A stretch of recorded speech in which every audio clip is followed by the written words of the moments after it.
right, hello wine drinking people. Time for more of what I've had to drink yesterday, and very hard at work this year, tasting the world's greatest wines. And if you see the calendar of events at the Wine Watching, you think, how does he do it?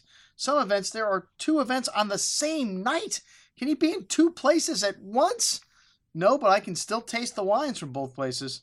Like at this Long Shadows event we had here at the store, and we had Ray Signorello at Lobster Bar on the same evening, so I left Dane Narbates here with the staff to meet with our friends that wanted to taste the Long Shadows wines, which this is one of the most exciting wine projects anywhere in the world. Let me tell you, Alan Shoup is a genius, the former president of Chateau Saint Michel, and he came up with this idea. I'm going to get some of the world's greatest winemakers, and I'm going to get them to come to Washington and make the varietal that they specialize in. Armandis from Germany. He's got John Duval from Australia making Syrah. He's got Michel Rolland making Merlot.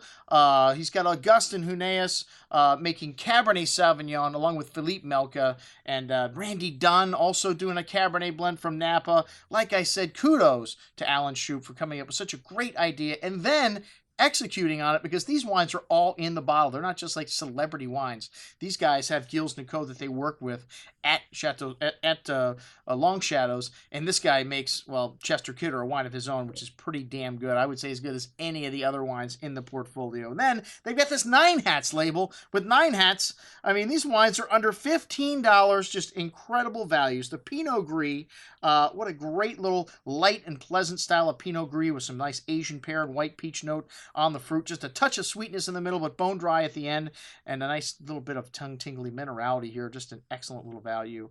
$13.75. The Riesling, a classic Washington State Riesling. They use German clones, carefully selected German clones in this, planted in 2004 in the Benches Vineyard to showcase a little bit of that minerality there. This one's got some nice green apple, honey, and peach-like fruit, a little bit of that whetstone mineral showing. Nice touch of sweetness here, but a nice zest and lime citrus coming through at the end.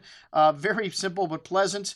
A very good little Riesling. And then the Poet's Leap Riesling from Columbia Valley. Wow, this is in combination with Armandil. And at 12.9% alcohol, this wine's just got a touch of residual in it, but lovely bright green apple fruit.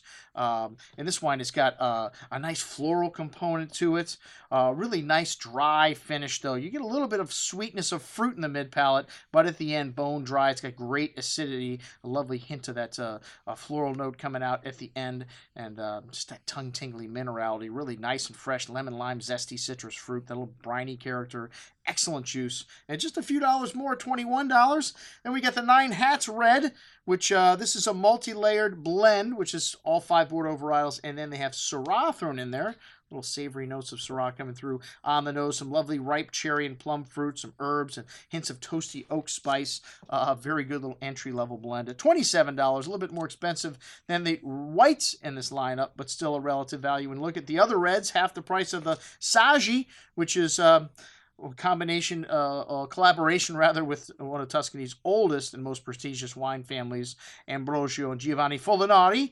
And this wine has got Saggi meaning wisdom, the wisdom of this family, along with Alan Shoup, a blend of Sangiovese, Cabernet, and Syrah. Really rich bouquet here. A lot of lovely fruit, but some graphite and earth notes showing, along with that dark currant wild strawberry, both black and red fruits there. And a lovely silkiness to the texture here. That Sangiovese's got a nice freshness, and the Syrah rounds out the tannins here, making them plump and ripe. $55, an excellent example of what they can do with Sangiovese in Washington State. And then the Chester Kidder. This is the wine that, like I said, Gilles Nicot, the guy that works with all of the winemakers, makes this wine. It's Cabernet Syrah Petit Verdot, and it's the fruits from Candy Mountain and Red Mountain, so a blend of different areas in the Columbia Valley. It's got a beautiful bouquet of dark cherry and blackberry fruit, dark chocolate, fresh plowed earth, loamy notes, and a nice complexity there on the nose. A big and chewy wine on the tongue. These 2012s showing a little more forward fruit than the 11s did. 11 very cold, 12 a little more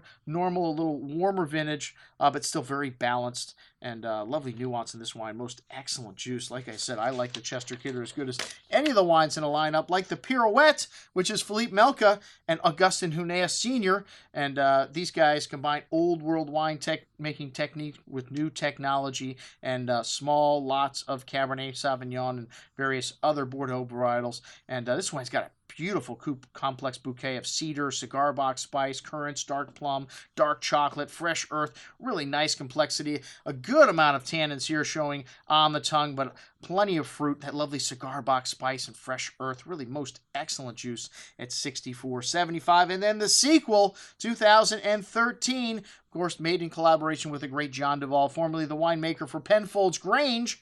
Penfolds a big winery. They have one winemaker that just is responsible for Grange and the Ultras, and that was John Duvall. There's only been 4 winemakers throughout the history. The great Max Schubert started Grange in the early 50s.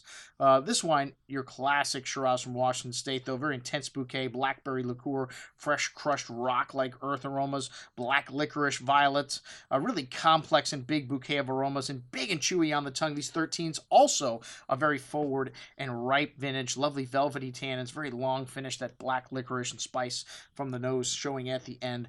Most excellent juice at $60, and then you know you're getting extra at a Wine Watch event.